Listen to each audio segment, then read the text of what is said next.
नमस्कार, एनडीटीवी राजस्थान में आपका स्वागत है। मैं हूं मनोरंजन भारती और आप देख रहे हैं चुनाव आज का दांव। आज चूरू में प्रधानमंत्री ने एक रैली से जो है आप कह सकते हैं कि राजस्थान के चुनाव प्रचार की एक तरह से शुरुआत कर दी है। पहले चरण में यहां पे 12 सीटों पर मतदान होना है। 19 अप्रैल को यहां पर वोटिंग होगी और इसके लिहाज से प्रधानमंत्री की इस रैली को काफ़ी अहमियत के तौर पर देखा जा रहा है। श्रीगंगानगर, बीकानेर, चूरू, नागौर, झुंझुनू, सीकर, जयपुर ग्रामीण, अलवर, भरतपुर, दौसा, करौली, धौलपुर में भी नामांकन भरे गए हैं। हम जो है आज इन सभी सीटों पर एक एक करके चर्चा करेंगे। हमारे साथ हमारे मेहमान जुड़ गए। अविनाश कल्ला जी है और ललित चतुर्वेदी जी भी हमारे साथ जुड़ गए हैं। अविनाश जी, सबसे पहले आपसे बात करते, प्रधानमंत्री की रैली वाली जगह से ही शुरू करते हैं। चूरू को लेकर के आपका क्या आकलन है? ये सीट काफ़ी हॉट सीट मानी जा रही है। आप राजस्थान को अच्छी तरह समझते हैं, आप क्या कहना चाहेंगे? मनोरंजन जी, शुक्रिया। चूरू की अगर बात करें तो राजस्थान में अगर सबसे ज़्यादा किसी सीट पर फोकस है तो वो है चूरू। यहाँ जो विवाद है, ये one of the rare seats थी जहाँ कोई भाजपा छोड़ के कांग्रेस में आया। आज एक लंबी फेहरिस्त देखी जहाँ हम रोज़ देखते हैं कोई ना कोई कांग्रेस छोड़ के बीजेपी में जाता है, यहाँ उल्टा हुआ। तो लोकलाइज प्रधानमंत्री ने आज आके देवेंद्र झाझड़िया के लिए खूब प्रचार किया, बोला, लेकिन चुनाव आज भी यहाँ पे राहुल वर्सेस राजेंद्र है। तो ये सबसे फंसी हुई सीट है। राहुल करसवा और राजेंद्र सिंह राठौड़, इन दो के बीच में ये चुनाव लड़ा जा रहा है। सीट आज भी टेंस है। बीजेपी अपनी पूरी रैंक एंड फाइल को यहाँ पे फोकस करने को कह रही है कि परिणाम क्या आएंगे, और इसीलिए प्रधानमंत्री मोदी की आज ये सभा हुई। और मुझे इसमें कोई आश्चर्य नहीं होगा कि आने वाले कुछ दिनों में कोई और बड़ा दिग्गज नेता या होम मिनिस्टर आए और यह सभा करे। सीट आज भी फंसी हुई दिख रही है। मुकाबला बराबरी का है और राहुल कसवा ने एक सेंटिमेंटल एज बना रखी है कि हमारी सीट थी, हम अपने लिए इसको नर्चर कर रहे थे। 6 बार से हमारे परिवार ने सीट जीती है और डिलीवर किए जा रहे हैं। तो आप देखिए, वो कभी भी मोदी जी पे अटैक नहीं करते, उनका सारा अटैक राजेंद्र सिंह राठौड़ पे है। तो चुनाव इस सीट पे पूरा लोकलाइज हो गया है। 2 लोकल बड़े क्षत्रप है जो पहले एक जमाने में साथ हुआ करते थे, आज एक दूसरे के सामने खड़े हैं। तो अविनाश जी, बीजेपी ने झाझड़िया को क्यों चुना? अविनाश कल्ला फिर दिल्ली भी आए, यहाँ पे उनको कांग्रेस में शामिल कराया गया। और जैसा हम और आप जानते हैं, आजकल एक तरफा जो है कांग्रेस मुख्यालय से बीजेपी मुख्यालय के बीच में लगता है एक टनल चला हुआ है जिसमें से सब जा रहे हैं बीजेपी। लेकिन यहाँ उल्टा होने का क्या मतलब है? क्यों हुआ ऐसा जिसके चलते प्रधानमंत्री को आज वहाँ चूरू जाना पड़ा? देखिए, इसकी कहानी देखें तो बैकग्राउंड थोड़ा पुराना है। विधानसभा चुनाव से थोड़ा आगे चलिए। राहुल कसवा वसुंधरा राजे के एक प्रोमिनेंट समर्थक थे। तो जब वसुंधरा राजे ने अपना जन्मदिन मनाया पिछले साल, तो वो उसमें आगे थे। उन्होंने उनको हमेशा ये कहा कि वो हमारी लीडर है। तो खटपट वहां से शुरू हुई और इन दोनों के बीच में, इन दोनों लीडर्स राजेंद्र राठौड़ और राहुल कसवा के बीच में एक टेंशन रही थी। इसके चलते राजेंद्र सिंह राठौड़ ने अपनी सीट छोड़ी, परंपरागत सीट जो वो 6 बार से जीत रहे थे चूरू, उन्होंने चूरू छोड़ी और वो तारानगर शिफ्ट हो गए और वहां पे भी हार गए। तो उनकी हार के बाद उनके समर्थकों ने जब वो वहां गए तो उन्होंने कहा, पार्टी के जयचंदों ने हमें हरा दिया, इसका हम जवाब देंगे जी। और राहुल कसवा और उनके परिवार को भी अंदेशा था कि इस बार राजेंद्र सिंह शायद उनकी टिकट कटवा दे। तो वो बहुत पहले से कांग्रेस के संपर्क में आ गए थे। करीब 15 से 20 दिन पहले उन्होंने कांग्रेस से बैक चैनल डोर्स पे बातचीत करना शुरू कर दी थी। और कांग्रेस के पास चूंकि कोई ऐसा उम्मीदवार नहीं था, वो 6 बार से ये सीट हार रहे थे, तो उन्हें घर बैठे एक मजबूत दावेदार मिल गया जो ये चुनाव अपने नाम पे लड़ सकता है। चलिए अविनाश जी, आपने सही कहा, एक वसुंधरा फैक्टर, इस पे चर्चा करेंगे। लेकिन चूंकि प्रधानमंत्री की रैली हुई है, ललित जी भी हमारे साथ जुड़े हैं। आपके पास आता हूं, पहले प्रधानमंत्री को सुनाते हैं कि आज उन्होंने चूरू की रैली में क्या कहा। तो दिल्ली से नरेंद्र देवेंद्र के लिए आशीर्वाद मांगने आया है, और जब नरेंद्र देवेंद्र के लिए आशीर्वाद मांगता है तो आप लोग छप्पर फाड़ करके दे देते हैं। तो दिल्ली ललित जी, आपने सुना प्रधानमंत्री को कहा कि दिल्ली से नरेंद्र आए हैं देवेंद्र के लिए आशीर्वाद मांगने। क्या कहेंगे चूरू सीट पर? यही दर्शाता है कितनी मुश्किल में है ये सीट। ललित जी।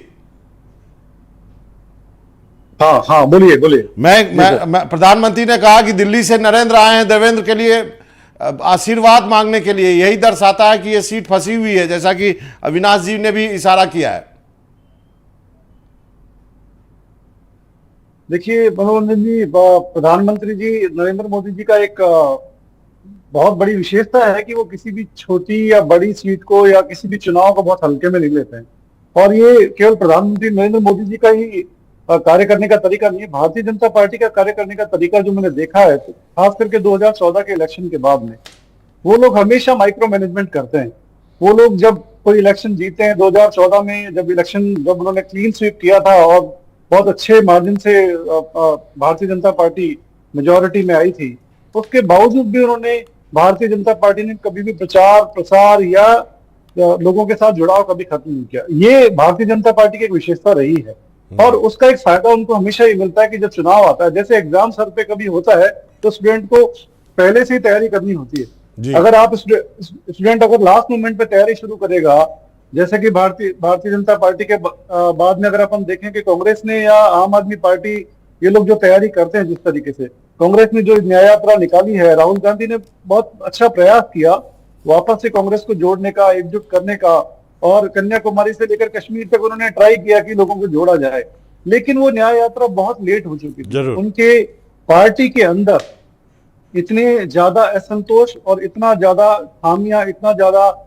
आपसी मतभेद थे जिनको जोड़ने में वो नाकाम रहे जी। और उसका खामियाजा ये हुआ कि बहुत ज्यादा पार्टी के वरिष्ठ नेता, अभी रिसेंटली हमने देखा है कि 1 लाख से ज्यादा छोटे कार्यकर्ता छोड़ चुके हैं और इसी साल 20 से ज्यादा बड़े नेता उनकी पार्टी को छोड़ करके जा चुके हैं। तो जब अभी चुनाव जब होता है या कोई भी परीक्षा होती है, चुनाव एक परीक्षा की तरह होता है, और अगर आप उस चुनाव की परीक्षा को पहले से तैयारी करके नहीं करेंगे तो ऑब्वियसली एक आपको आगे जाके फंसना पड़ेगा। अगर हम चूरू सीट की बात करें, चूरू में राहुल कसबा जी बहुत अच्छे मार्जिन से पिछली बार जीते थे, लेकिन हमको ये नहीं भूलना चाहिए कि पिछली बार का चुनाव हो या राजस्थान का अभी 2023 वाला असेंबली इलेक्शन हो, ये सारे इलेक्शन नरेंद्र मोदी के चेहरे पे लड़े गए थे और नरेंद्र मोदी के चेहरे पे लड़ने का प्रभाव ये था कि इस बार भी बहुत अच्छे मार्जिन से भारतीय जनता पार्टी रिपीट कर पाई राजस्थान में। उसी का प्रभाव मुझे लगता है कि लोकसभा इलेक्शन में देखने को मिलेगा।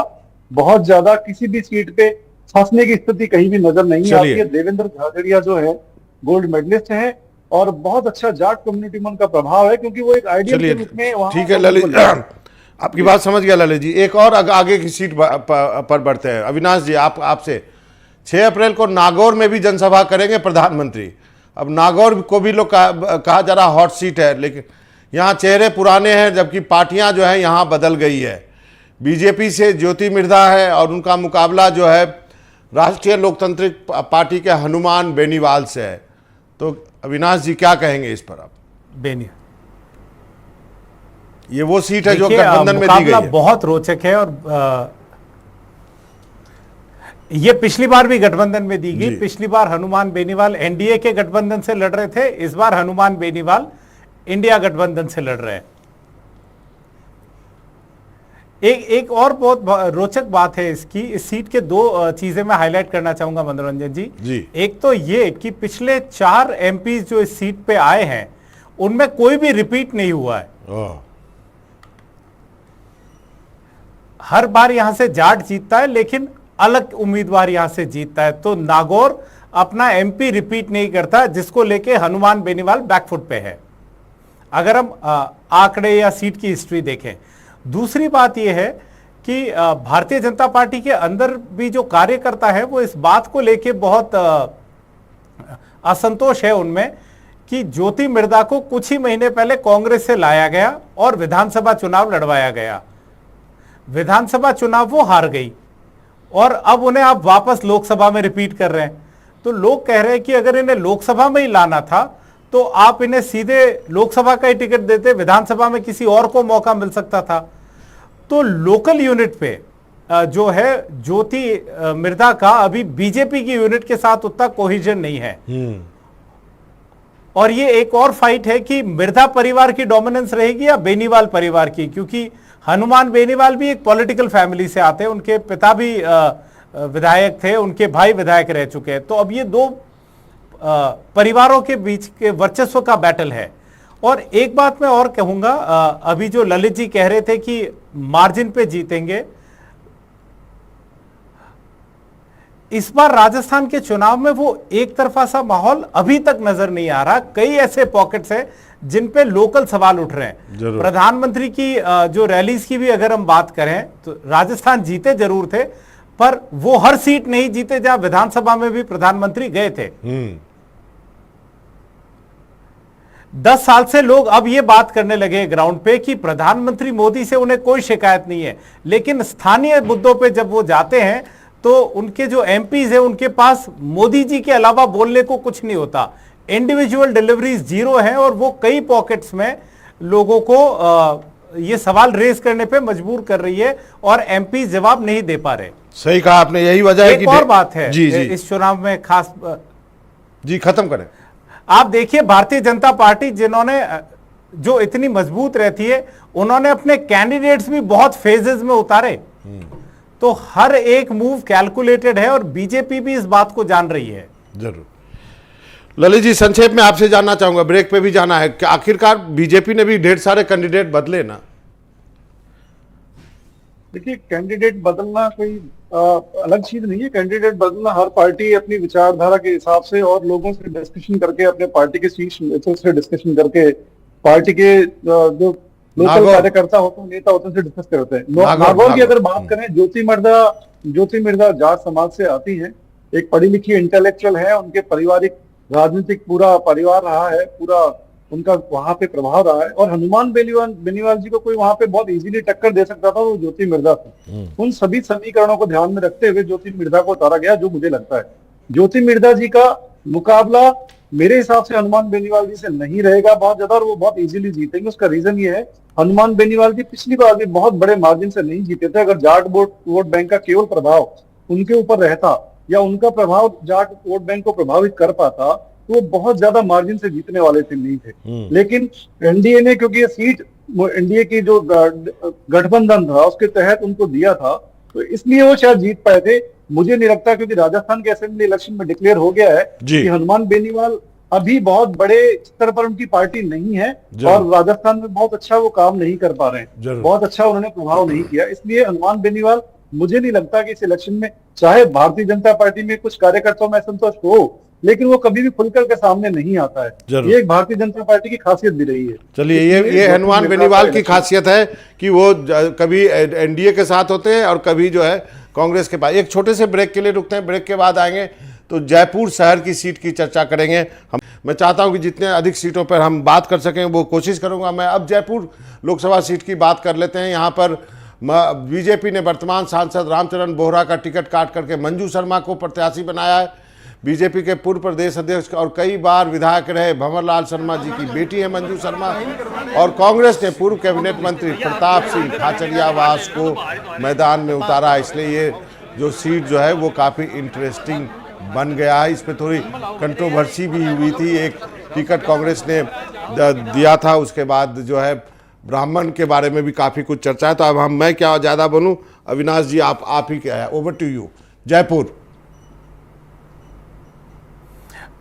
मनोरंजन जी, जयपुर जो है वो भारतीय जनता पार्टी की पॉकेट सीट है। ये वो सीट है जिसपे वो किसी भी कैंडिडेट को अगर उतारे तो चुनाव आराम से जीत जाता है। पिछले 8 चुनाव में से 7 चुनाव भारतीय जनता पार्टी ने जीते हैं। एक अपवाद था जब महेश जोशी यहाँ पे 2009 में चुनाव जीते थे, बहुत थोड़ी 13-13.5 हजार की मार्जिन से। तो ये भारतीय जनता पार्टी की सेफ सीट है। रामचरण बोहरा कोई बहुत बड़े नेता या उनका खुद का प्रभाव नहीं था, तो एक ब्राह्मण चेहरा देना था। भारतीय जनता पार्टी ने मंजू शर्मा जी को ये मौका दिया, पर ये सीट रोचक बनी कांग्रेस के कैंडिडेट की वजह से। उन्होंने सुनील शर्मा जो कांग्रेस के उम्मीदवार थे उनको टिकट दिया और उनको लेके कंट्रोवर्सी आई कि वो एक प्लेटफॉर्म जयपुर डायलॉग्स के साथ जुड़े हुए थे, जो कि एंटी कांग्रेस सेंटिमेंट्स पुश करता है यूट्यूब और उस पे। तो उसको चलते हुए एक बड़ा विवाद हुआ, जिसके चलते उन्होंने अपनी टिकट से नाम वापस ले लिया। और जब प्रताप सिंह खाचरियावास, जो एक लोकल लीडर है, भैरव सिंह जी के भतीजे हैं, उन्हें टिकट दिया तो उनका पहला स्टेटमेंट था, मुझसे तो पूछा ही नहीं गया, पर अब चूंकि पार्टी ने कह दिया है तो मैं चुनाव लड़ूंगा। तो इस सीट पे कोई भी कॉन्टेस्ट नजर नहीं आ रहा। पिछली मार्जिन भी करीब करीब 4,30,000 वोटों के ऊपर की मार्जिन थी। तो ये एक सेफ सीट है। और भारतीय जनता पार्टी ने जो आपने बात कही, 25 में से करीब 13 लोग बदले, तो उन्होंने यहाँ पे एक नया चेहरा सामने किया है। अविनाश जी, लगे हाथ जयपुर ग्रामीण की भी बात कर लेते हैं। महिलाओं का ज्यादा रिप्रेजेंटेशन नहीं था। अविनाश जी, लगे हाथ जयपुर ग्रामीण की भी बात कर लेते हैं। बीजेपी प्रत्याशी राव राजेंद्र सिंह है, जो पूर्व विधानसभा अध्यक्ष रहे, उनके सामने कांग्रेस के युवा नेता अनिल चोपड़ा को उम्मीदवार बनाया। इस पे भी चर्चा कर लेते हैं, फिर उसके बाद इकट्ठे पूछ लेंगे ललित जी से। जी अविनाश जी। जयपुर ग्रामीण अभी एक सीट है जिसपे काफी चर्चा की ज्यादा बात नहीं है। परंपरागत तौर पर भाजपा इस पे सीट पे ज्यादा हावी रही है। सिर्फ एक बार लालचंद कटारिया जीते थे यहाँ पे 2009 से, उसके बाद से बीजेपी की सीट है। रिलेटिवली सेफ सीट है। राजपूत वोट ज्यादा है इधर, राजपूत वर्सेस जाट फाइट होती है, बट राजपूत को जयपुर के जो सिटी एरिया उससे इतनी बढ़त मिलती है कि वो कंफर्टेबल रहते हैं। तो भारतीय जनता पार्टी ने एक राजपूत नेता को आगे किया जो डिप्टी स्पीकर रह चुके थे। कांग्रेस ने एक नए नेता को दिया है, क्योंकि जो कांग्रेस के उम्मीदवार थे यहां से लालचंद कटारिया, उन्होंने अब भारतीय जनता पार्टी का दामन थाम लिया है। तो कांग्रेस के पास अपना पुराना कैंडिडेट नहीं था, तो उन्होंने एक नए चेहरे को दिया, एक युवा लड़के को जो छात्र राजनीति से आते हैं। और उनके सामने एक veteran try tested Rao Rajendra Singh है, जिनकी अपनी एक पकड़ है और वो शाहपुरा से विधायक भी रह चुके हैं। जरूर। तो अभी इस पे एज राव राजेंद्र सिंह जी को दिखती है। और लालचंद कटारिया का असर जो है वो आपको कहीं और देखने को कोटा में मिलेगा। जी ललित जी। देखिए, जयपुर दोनों सीट की बात करें, जैसे अविनाश जी ने बताया, कहीं भी कोई कंपटीशन नजर नहीं आता है और दोनों सीट बहुत आराम से भारतीय जनता पार्टी के खेलने में जा रही है। उसका रीजन बहुत सिंपल सा है। भारतीय जनता पार्टी का जो कोर वोट बैंक है, जिसने कभी भी दोनों सीटों को सिवाय एक बार के अलावा कभी भी कांग्रेस के पक्ष में कभी मतदान इतना हुआ नहीं है। और वो भी महेश जोशी जी ने उस टाइम पे एक ब्राह्मण वोटों को साथ दिया था, तो वो एक फैक्टर चेंज हुआ था। और अभी जयपुर ग्रामीण की बात करें, जयपुर ग्रामीण में राव राजेंद्र सिंह जी की खुद की एक बहुत अच्छी पकड़ है और राजपूत समाज में उनका एक बहुत ही अच्छा रेपुटेशन है। उसका एक बहुत बड़ा प्रभाव देखने को मिल रहा है। जितने भी पूर्व विधायक हैं, चाहे वो अभी वर्तमान विधायक अपने राज्यवर्धन सिंह जी राठौड़ हो या फिर पूर्व मंत्री हैं, कैबिनेट मंत्री हैं, वो सब साथ में लगे हुए हैं। उससे ये लगता है कि उन लोगों का राव राजेंद्र सिंह जी का पकड़ बहुत मजबूत है और जयपुर ग्रामीण की जीत बहुत इजीली नजर आ रही है। मंजू शर्मा जी, क्योंकि भंवरलाल शर्मा जी की पुत्री हैं और भंवरलाल शर्मा जी की जयपुर या राजस्थान के ब्राह्मण समाज में बहुत अच्छी इमेज है, वो आप जानते हैं। जरूर। और मंजू शर्मा जी, इसके अलावा जयपुर में अगर बात करें शहर में, तो सभी की एक लाडली बेटी की तरह मानी जाती है। तो उनका एक बहुत अच्छा प्रभाव है। जनमानस से जुड़ी रही हैं, जन सेवा के काम करती रही हैं और उनकी पिताजी की छवि मान लीजिए, साथ में भारतीय जनता पार्टी का कोर वोट बैंक है। डेफिनेटली ये सीट भारतीय जनता पार्टी। चलिए आगे बढ़ते हैं। करौली धौलपुर की सीट की बात कर लेते हैं। बीजेपी ने यहाँ से अपने सांसद का टिकट काट के, मनोज राजौरिया का टिकट काट करके इंदू देवी जाटव को उम्मीदवार बनाया है, जिनका मुकाबला कांग्रेस के पूर्व मंत्री भजनलाल जाटव से है। लेकिन यहाँ पर एक फैक्टर, बहुजन समाज पार्टी ने यहाँ से विक्रम सिंह को प्रत्याशी बना दिया है। अविनाश जी, धौलपुर सीट जो है उस पे प्रत्याशी और समीकरण जरूर बदले हो, लेकिन इस पे भी भारतीय जनता पार्टी को एज रहेगी, क्योंकि जो करौली धौलपुर की जो हम बात कर रहे हैं, इंदू देवी जाटव आई है कांग्रेस की तरफ से, भाजपा की तरफ से, तो उनको बहुत ज्यादा मुश्किल का सामना करना नहीं पड़ेगा। जाटव जी जो है, भजनलाल जी, वो पिछली सरकार में मंत्री थे, पर उनका इतना प्रभाव नहीं है कि वो लोकसभा क्षेत्र में कवर कर पाए। मुझे इसमें भारतीय जनता पार्टी को कोई बड़ा चैलेंज अभी नजर नहीं आ रहा। ललित जी, धौलपुर करौली में मनोज राजौरिया जी का बहुत अच्छा समर्थन मिल रहा है इंदू जी को, और मतलब कोई विरोधाभास नहीं है। एक मैं बता रहा था आपको कि यही एक खास बात है कि अगर जब आप पार्टी का लोकसभा कैंडिडेट चेंज करते हैं या विधानसभा का कैंडिडेट चेंज करते हैं, अगर कोई उसमें विरोधाभास नहीं है, पुराने नेता भी आपके साथ लगे हुए हैं, और क्योंकि SC/ST वोट बैंक का वहां बहुत प्रभाव है, यूजर वोट बैंक का भी काफी प्रभाव है, इसलिए एज अगर देखें तो भारतीय जनता पार्टी के पास में है, क्योंकि पुराने सांसद साथ में है, विधायक साथ में है, और लोकल जनमानस का साथ मिल रहा है इंदु देवी को। चलिए, तो मुझे लगता है कि वहां पे एज डेफिनेटली बीजेपी के पास रहेगा, इंदु देवी जी जीतेंगी। आगे बढ़ते हैं, समय कम है, जल्दी से एक और सीट डिस्कस कर लेते हैं। झुंझुनू पे बात कर लेते हैं। झुंझुनू में पूर्व विधायक शुभकरण चौधरी बीजेपी उम्मीदवार है, जिनका मुकाबला जो है विजेंद्र ओला से है, जो कि शीश राम ओला के बेटे हैं। अविनाश जी, ये सीट पर क्या है आकलन? ये सीट पे मुकाबला रोचक रहेगा मनोरंजन जी। इसमें ये नहीं कहा जा सकता कि भारतीय जनता पार्टी को एज है। अगर हम स्टैटिस्टिकली देखें, अभी पन्नों पे या आंकड़ों पे बात करें, तो शीशराम ओला के लड़के ब्रिजेंद्र ओला एक मजबूत दावेदार है। मुकाबला रोचक रहेगा। कांग्रेस किसी भी हाल में इस सीट पे पीछे नहीं है। और एक और फैक्टर जो काम करेगा कि ब्रिजेंद्र अभी तक चुनाव फिलहाल विनिंग स्ट्रीक पे है, जबकि शुभकरण 2 चुनाव हार चुके हैं और उनका लोकली कोई बहुत बड़ा प्रभाव नहीं है। तो ये वो सीट होगी जिसपे देखना पड़ेगा कि क्या प्राइम मिनिस्टर का मैजिक इस बार भी चल पाता है या नहीं, क्योंकि कांग्रेस के विधायक भी इस क्षेत्र में हैं और जो ओला परिवार है उनकी खुद की एक पैठ और पकड़ है। तो इसलिए ये सीट अभी ये नहीं कहा जा सकता कि किसको एज है, मुकाबला बराबरी का है। ललित जी, झुंझुनू शेखावटी की तीनों सीटें, चूरू, सीकर, झुंझुनू, इस पे मुकाबला बराबर है। चलिए, मुकाबला तीनों सीटों पे है, क्योंकि वहां पे ओबियसली जाट वोट बैंक थोड़ा सा बटा हुआ नजर आया था विधानसभा चुनाव में, और उसी का रीजन है। लेकिन शुभकरण चौधरी जी की इमेज वहां पे बहुत अच्छी है। ब्रिजेंद्र ओला जी का जो इमेज है, पिछले सरकार में जब वो मंत्री थे उस टाइम पे कुछ भ्रष्टाचार के आरोप उनके ऊपर लगे थे, वो फैक्टर्स भी वहां पे हैं, और उन्हीं को शायद भारतीय जनता पार्टी भुनाने का प्रयास भी कर रही है। जरूर। और मुझे लगता है कि शायद बहुत ज्यादा मार्जिन जरूर नहीं होगा, लेकिन शुभकरण चौधरी ये सीट निकाल पाएंगे। चलिए, बहुत ज्यादा मार्जिन शायद नहीं होगा। तो जेंटलमैन, आज इतना ही टाइम था। अविनाश जी बहुत बहुत शुक्रिया, ललित जी बहुत बहुत शुक्रिया। राजस्थान आ रहा हूं, आप सबसे मिलूंगा मैं भी, क्योंकि मुझे लगता है इस बार राजस्थान का चुनाव थोड़ा इंटरेस्टिंग हो गया है, दिलचस्प हो गया है। देखते हैं कि बीजेपी हैट्रिक लगा पाती है 25 की या नहीं, लेकिन तो आप सबसे मुलाकात करने की कोशिश करूंगा मैं। तो आज मेरे पास इतना ही वक्त है। आप दोनों महानुभावों का बहुत बहुत शुक्रिया, और मनोरंजन भारती को इजाज़त दीजिए आज इस प्रोग्राम में, लेकिन कहीं जाइएगा नहीं। NDTV के राजस्थान चैनल पर खबरों का सिलसिला लगातार जारी है। नमस्कार।